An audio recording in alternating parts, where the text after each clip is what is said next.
Ya está con nosotros nuestro primer y gran invitado, Vittorio Corvo, economista, expresidente del Banco Central. ¿Cómo está, don Vittorio? Muchas gracias por acompañarnos aquí en Más que Números. Muchas gracias por la invitación, Patricio y Benjamín. Aquí estamos. Don Vittorio, tenemos harto que hablar de Chile y de afuera. Partamos por Chile. Acaba de salir el dato de IMASEC. No sé si tuvo la oportunidad de revisarlo y tiene algunas primeras impresiones.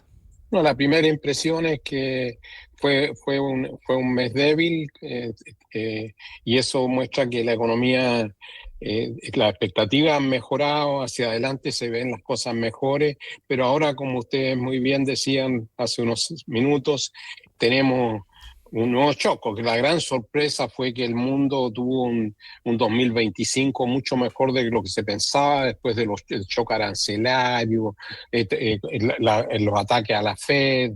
Habíamos cerrado bien, el Banco Mundial y el Fondo en sus proyecciones de enero veían otro 2026 bien, celebrando la resiliencia de Estados Unidos, pero ahora tenemos este nuevo shock, que no hay duda que es un shock de proporciones. No sabemos cómo va a terminar esto, pero le pega en la vena a la oferta mundial de petróleo. Como decían ustedes, el 20% del petróleo mundial pasa por el estrecho de Hormuz y ahora está semi-interrumpido por los ataques que hubieron ayer a unas navieras.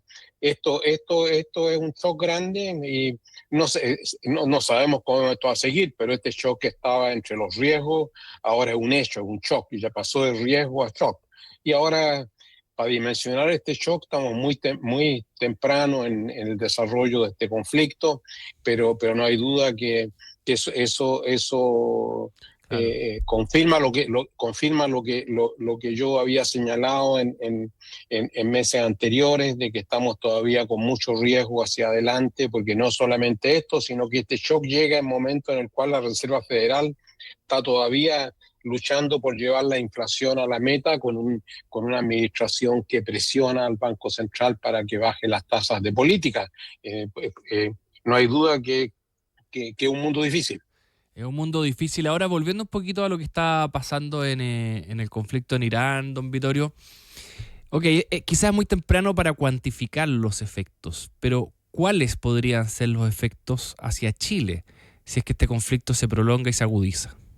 No hay duda que si el petróleo se queda en los escenarios más negativos que he visto yo en las últimas 12 horas o 14 horas, si esto termina con una interrupción total del flujo en el estrecho de Hormuz, esto podría llevar, la banca de inversión estima esto que podría llevar el precio del petróleo sobre los $100 el barril, lo cual es un choque importante al crecimiento global por el efecto en la oferta.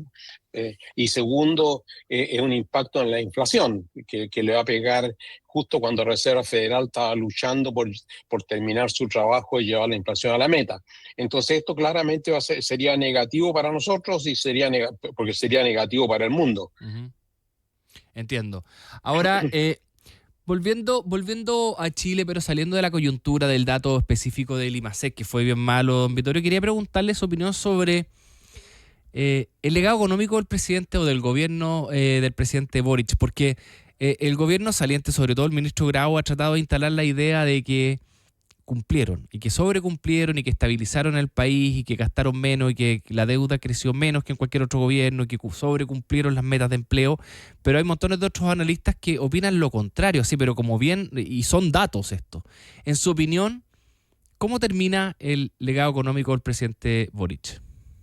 O sea, no hay duda que en la parte, un elemento central que era restablecer la responsabilidad fiscal, que partió con tuvo una partida de caballero carrera y una llegada de burro. Eso claramente el primer año fue bueno, con el presupuesto que se había aprobado al final de la administración del presidente Piñera. Se ejecutó, eso se le saca el sombrero a la administración al comienzo, su primer año, pero después se desordenó. Se dice que, ¿no es cierto?, no fue un problema de gasto. Claro, fue un problema de gasto porque la fórmula de balance estructural, uno estima los ingresos y con esos ingresos uno estima cuánto va a gastar, y eso es lo que va en el presupuesto. Como se sobreestimaron los ingresos por aritmética, se sobreestimaron los gastos, y las consecuencias, eso lo dijo claramente una institución que se ha fortalecido en los últimos años, que es el Consejo Fiscal Autónomo, lo dijo en todos los tonos, y no se le hizo mucho caso. Entonces no hay duda que la situación fiscal se ha deteriorado. No es una crisis fiscal, ni mucho menos, porque Chile había hecho la pega antes.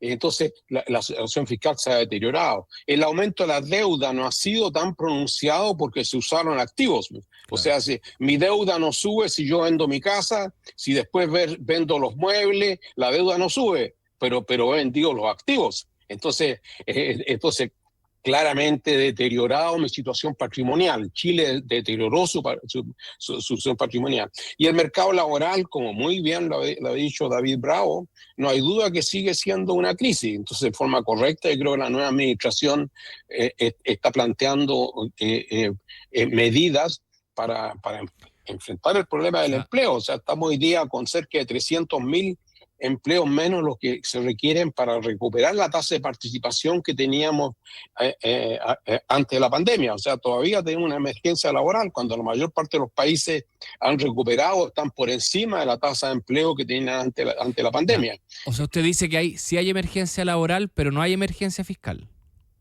En lo fiscal, a la velocidad que vamos, si yo veo una vaca en el camino y sigo a 80 kilómetros por hora o a 100 kilómetros por hora, voy a chocar con la vaca.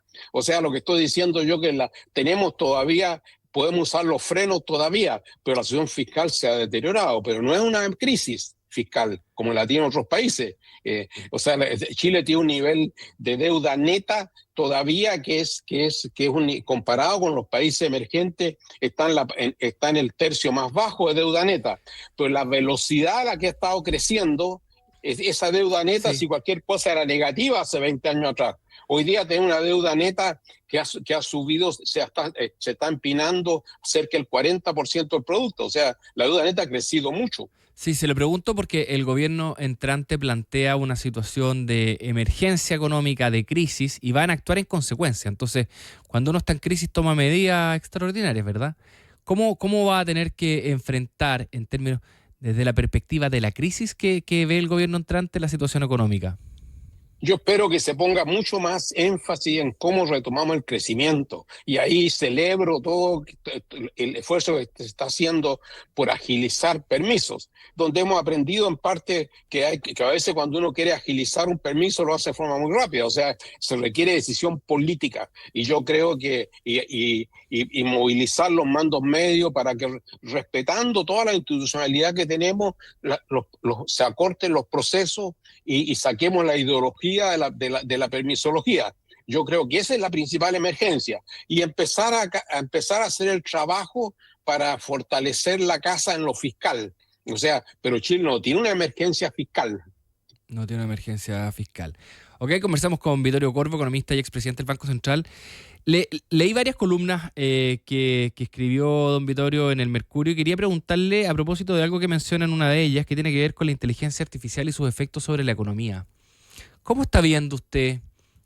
Hay muchas dudas en Estados Unidos, pero hay harto temor también. De hecho, antes del conflicto con Irán, el mayor temor que tenía la bolsa era que la inteligencia artificial al final se comiera muchas industrias, ¿ah? Y incluso se hablaba de la posibilidad de que las economías crecieran sin generar empleo, porque todo lo absorbía la inteligencia artificial. ¿Cómo está viendo eso? Claro, yo creo, Patricio, de que siempre la economía tiene una capacidad de adaptarse tremenda. La inteligencia artificial, lo más probable es que termine, no sabemos cuándo, no sabemos su monto. Como todos los avances tecnológicos, va a tomar su tiempo y va a tener efectos en productividad.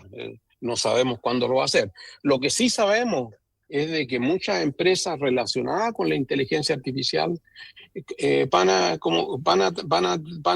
van a prosperar. O sea, van a haber ganadoras y van a haber grandes perdedoras. Entonces va a haber ruido del punto, pero la tecnología va a quedar ahí. Entonces yo creo de que, y el efecto del empleo, siempre va a haber flexibilidad para que la gente, con el envejecimiento de la población, demanda de trabajo en cuidados, demanda de trabajo en salud, hay que preparar la gente para que pueda usar se suba a este tren de la tecnología, con lo cual capacitación, formación, entonces va a haber cambio en la estructura, y en el intertanto algunas profesiones van a subir y otras van a sufrir y otras van a ganar mucho. Entonces a mí me preocupa menos el problema del empleo, pero sí claramente requiere que hagamos un tremendo esfuerzo, espero que la próxima administración también, en cómo preparamos los trabajadores en Chile para que puedan subirse a ese carro y no quedarse mirando. Y todo lo que significa reconversión laboral, preparar gente en los sectores que van a tener dinamismo hacia adelante, especialmente lo que decía yo, servicios. ¿No le tiene miedo entonces a que al final, dado que la inteligencia artificial es capaz de reemplazar el pensamiento, el análisis, termine reemplazando a las personas en su mayoría? No, reemplaza cierto tipo de personas y otras no, porque igual se va a querer inteligencia emocional, capacidad de relacionarse. Los computadores no conversan entre ellos como conversan los humanos. Entender gestos. Entonces, los especialistas en esto, que son los que yo sigo, creen de que esto va a haber...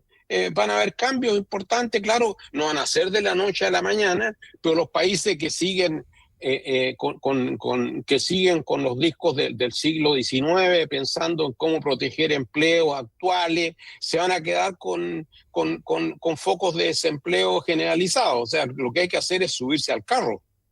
Subirse al carro. Chile tiene que subirse al carro, eso con mucha capacitación, con mucha preparación educacional, que yo siento que no tenemos. Claro, no hay ninguna duda. Ese es el riesgo, Patricio. Ese es el gran riesgo. Pero no lo tenemos, ese es el gran riesgo. Ok. ¿Cree que la inteligencia artificial va a ser deflacionaria y que en el fondo va a generar un shock tan grande de productividad que el mundo va a ser capaz de crecer mucho y eso va a generar presiones a la baja en los precios en general de los bienes y servicios? Esa es futurología, porque lo que pasa es que va a haber una demanda tremenda en sectores de salud, que ya tienen inflación más allá que el resto de los sectores. Entonces ahí va a haber un cambio en la composición de los precios relativos, pero los servicios escasos van a seguir encareciéndose. Entonces yo creo que va a haber un cambio en la composición hacia precios de servicio con respecto a precios de bienes, y la inflación la determina al final la política monetaria. Ya, ¿y cómo vio la política monetaria del 2025? ¿Siente que la inflación ya está controlada? En el caso chileno, sí. No hay duda que el Banco Central ha hecho su trabajo. Como todos los bancos centrales, tuvimos grandes shocks en los últimos años, partiendo por la pandemia, después las políticas para rescatar a la economía de los efectos en la economía real de la pandemia, y nosotros hemos ido transitando hacia la meta, con una economía que crece poco todavía y que lo más probable es que estamos con brechas de capacidad negativa en este momento. Lo más probable es que el Banco Central, una vez que se despeje los efectos que estamos teniendo hoy día en el Medio Oriente, yo creo que hacia adelante lo más probable es que todavía quede algo más de estímulo monetario, para llevar la inflación se estacione en tendencia en torno al 3%. Hoy día vamos para allá sin ningún problema y lo más probable es que vamos a estar en algunos meses bajo eso. Pero ahora viene el shock del petróleo. O sea, este es el momento, lo que hay que hacer es tomarse un calmante y observar lo que está pasando hasta que veamos cómo se desarrolla este tremendo conflicto en el Medio Oriente. Ya, totalmente de acuerdo, pero antes del conflicto del petróleo tuvimos una caída muy importante del dólar, que cayó de, 9.60 a 8.60, 100 pesos. Eso también debería tener un efecto importante en la inflación, ¿o no? No hay duda, por eso que la inflación va a estar bajo 3% en los próximos meses, condicionado ahora a que este conflicto en el Medio Oriente se tranquilice, porque el petróleo también está arriba entre 7 y 10 pesos. ¿Bien? Entonces yo creo de que eso Eso en gran parte el hecho, se apreció el peso, pues no nos merecíamos un peso tan débil antes, y eso tenía que ver en gran parte con la tremenda incertidumbre, pero las expectativas han ido mejorando en Chile, el Banco Central ha hecho su trabajo, y al mismo tiempo el dólar se ha depreciado mucho en los mercados internacionales. ¿Le parece que ya está equilibrado el dólar en Chile, 8,60 más o menos, 8,70? Con el precio del cobre, o sea, hasta el viernes pasado sí, pero el sábado un shock muy grande afuera. Ese shock lo estamos recién dimensionando. Ya, perfecto. ¿Cree que al Banco Central le queda una baja de tasas más? ¿Dos? Si se tranquiliza esto, yo creo que queda una baja más, o sea, terminaríamos en 4.25. Perfecto. 4,25, con eso quedamos en la tasa neutral. Eso creo yo. Muy bien, pues Vittorio Corvo, economista y expresidente del Banco Central, muchas gracias por conversar con nosotros aquí en Más que Números. Que tenga buen día. Muchas gracias, Patricia.